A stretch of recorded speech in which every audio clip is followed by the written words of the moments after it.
Lectura del Santo Evangelio según San Lucas. En aquel tiempo designó el Señor a otros 72 discípulos y los mandó por delante de dos en dos a todos los pueblos y lugares a donde pensaba ir. Y les dijo: la cosecha es mucha y los trabajadores pocos. Rueguen por tanto al dueño de la mies que envíe trabajadores a sus campos. Pónganse en camino. Los envío como corderos en medio de lobos. No lleven ni dinero, ni morral, ni sandalias, y no se detengan a saludar a nadie por el camino.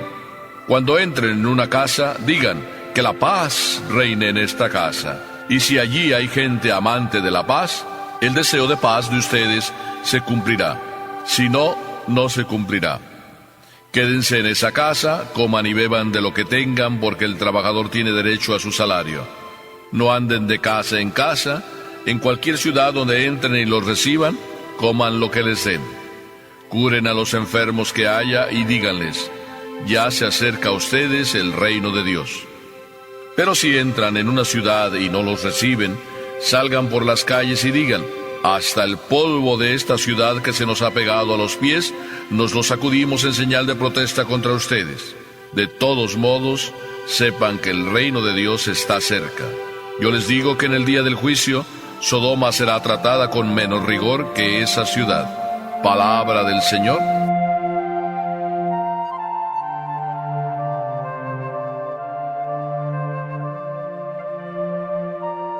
Jesús es verdaderamente profesional. Y digo verdaderamente profesional porque sigue una guía, se hace un calendario y sigue unas instrucciones.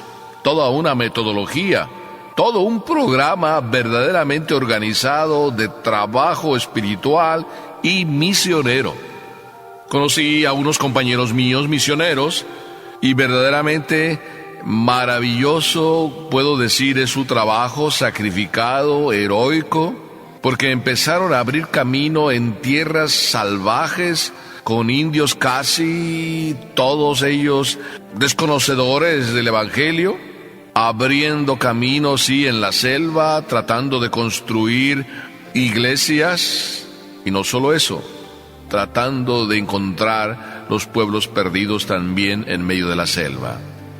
Toda una historia de cómo ir trabajando. Esos mismos compañeros, a la vuelta de 10, 15 años, como he visto, han cambiado totalmente, o casi totalmente, aquella zona, porque ya muchos de esos, no digo todos, han llegado a conocer a Papá Dios, han llegado a conocer el Evangelio. Todo un programa, todo un proyecto de evangelización. Jesús nos trae su propio proyecto. Y cuando nos trae su propio proyecto, veamos lo que nos dice el Evangelio. Es verdaderamente bien organizado.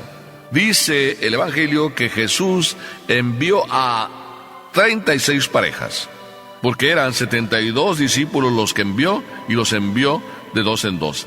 36 parejas. 36 parejas a visitar por delante de él todos los pueblos y lugares a donde pensaba ir.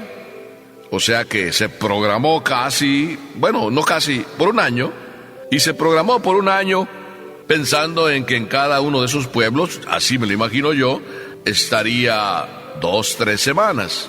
2-3 semanas por pueblo, 36 pueblos preparados por estas 36 parejas. Bueno, pues Jesús dedicó un año a esta zona. Qué hermoso, ¿verdad? Ver a Jesús que se programa, ver a Jesús que se hace su proyecto, ver a Jesús que colabora con una organización perfecta con su Padre, ver a Jesús que impulsa a sus discípulos a que también vayan aprendiendo. Qué hermoso trabajo de equipo. Lo primero, Jesús confía precisamente en su equipo. Pone en las manos de ellos en la evangelización, preparando el camino. Vayan ustedes y digan que el reino de Dios ya está cerca. Y ahí ellos iban, como catequistas, vamos a decir, abriendo los pasos del Señor, para que cuando llegara el Señor, encontrar el terreno preparado ya para poder ser más eficaz aquella predicación de Jesús. Y luego Jesús, después de que les dice, vayan, preparen, entonces viene Jesús con sus instrucciones. Y les dice primero: la cosecha es mucha y los trabajadores pocos. Rueguen al dueño de la mies que envíe trabajadores a sus campos. O sea que cuando Jesús lanza a evangelizar, lo primero que dice: oigan, tomemos conciencia todos, somos muy pocos. Pidámosle primero al Señor que envíe obreros a su mies y luego también nosotros hagamos de testimonio para que otros les entren las ganas de seguir la mies del Señor. Primera consigna: preocuparse de que haya hombres que se involucren, que se sumen al grupo de los pastores, al grupo de los trabajadores de la mies. Jesús, ¿verdad que piensa en lo primordial? Yo siempre he pensado y me recuerdo cuando en estas cosas pienso en aquel papá que no quería soltar a su hijo. Y no quería soltar a su hijo y su hijo quería ser sacerdote. Y la única razón que tenía era que el apellido se iba a perder. Cuando te casas, si eres mujer, pierdes el apellido y tomas el apellido del hombre. Pero cuando eres hombre, tú das el apellido. Aquel hombre estaba deseoso de que su apellido no se perdiera. Y se perdió la posibilidad de que el apellido corriera como un pastor que iba a tener muchos hijos y que iba a hacer famoso el apellido.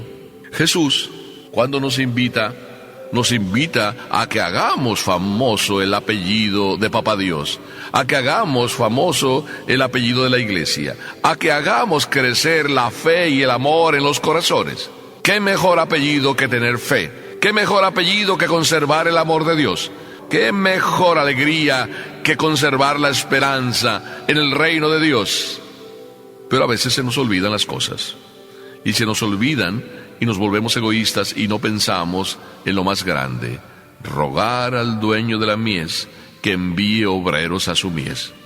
Primera instrucción, y muy importante: conservar la iglesia a través de sus hijos, pastores que trabajen por la mies. Pero además Jesús dice: oigan, cuidado, pongan atención, los envío en medio de lobos. Jesús es consciente de que seremos perseguidos. Lo persiguieron a él, ¿cómo no nos van a perseguir a nosotros? Jesús es consciente de que este mundo es muy agresivo. Jesús es consciente de que el mundo es necio para aceptar el plan de Dios. Jesús es consciente de que nosotros, sus hijos, le hemos salido a veces bien duros de cabeza, duros de mollera. Jesús es el primero que es paciente, bondadoso, lento para la ira, lento para enojarse, como dice la Sagrada Escritura, porque Jesús se alegra más por esa oveja que es necia, pero que vuelve al redil, por esa oveja que es reticente, que es rebelde, pero que vuelve al redil. En medio de los lobos estamos. Pongamos atención tú y yo. ¿Verdad que sí? A veces los lobos los tenemos en la propia casa. Y ahí mismo nos agreden, ahí mismo nos muerden, ahí mismo nos atacan. Pero tú ten conciencia de eso. Y ten mucha confianza, mucha esperanza en Papá Dios. Además dice: no lleven ni dinero ni morral. Es decir, no se preocupen de las cosas materiales. Lo material hay que dejarlo en segundo lugar. Dios proveerá. Si tú haces lo que tienes que hacer, si tú te preocupas de las cosas de Dios, Dios se va a preocupar de tus cosas. Y mira que te lo digo yo en primera persona con mi propia experiencia. Nunca me ha faltado nada. Inclusive, a veces hasta me da como miedo expresar gustos o deseos, porque apenas expresas un gusto, un deseo, enseguida hay alguien que te concede ese deseo y ese gusto. Recuerdo que un día estaba hablando por la radio y estábamos hablando del problema del pecado de nuestros primeros padres y que, que si era manzana, que si era pera, lo que los primeros padres comieron. Yo dije, bueno, miren, la Sagrada Escritura no nos habla de que nuestros padres mordieron una manzana, nos habla simplemente de que desobedecieron y que comieron del árbol prohibido, no dice qué tipo de árbol era. Pero yo dije, pero si se trata de manzana, no, pues yo más bien a lo mejor preferiría que fuera un mamey. No pasaron muchos días y enseguida yo tenía un mamey en mi casa. Así es, cuando tú expresas un deseo, la gente siempre te atiende, porque si te preocupas de las cosas del Señor, el Señor se preocupa de tus cosas. No lleven dinero, no lleven nada, y cuando entren en una casa, digan: la paz reine en esa casa. A mí me encanta llegar a las casas cuando me invitan y lo primero que les digo: yo vengo a traerles a Papá Dios, vengo a traerles la bendición de Dios, vengo a traerles el consuelo, la presencia de Jesús. Qué hermoso cuando uno les dice a las familias: bueno, me voy a despedir, pero no quiero despedirme sin darles antes la bendición. Y cómo todos se recogen, y cómo todos atienden, y cómo todos reciben con gusto la bendición. Es que es lo mejor que tú puedes dar como sacerdote, pero también lo mejor que tú puedes dar como católico: desear la paz, desear que Jesús reine en tu casa, en la casa, en los corazones. Si ahí, cuando tú das la paz, dice Jesús, en esa casa hay gente amante de la paz se quedará con ellos. Los amantes de la paz reciben la paz. Los amantes de la violencia no solo engendran violencia, sino también viven en violencia. Por eso Jesús nos invita a que hagamos y cumplamos todas estas consignas. Además, dice: digan a todos que el reino de Dios está cerca. Así sea que os acepten, os admitan en alguna casa o en alguna ciudad, ustedes díganles que el reino de Dios está cerca. ¿Qué más cerca está el reino de Dios? Que precisamente está dentro de cada uno de nosotros.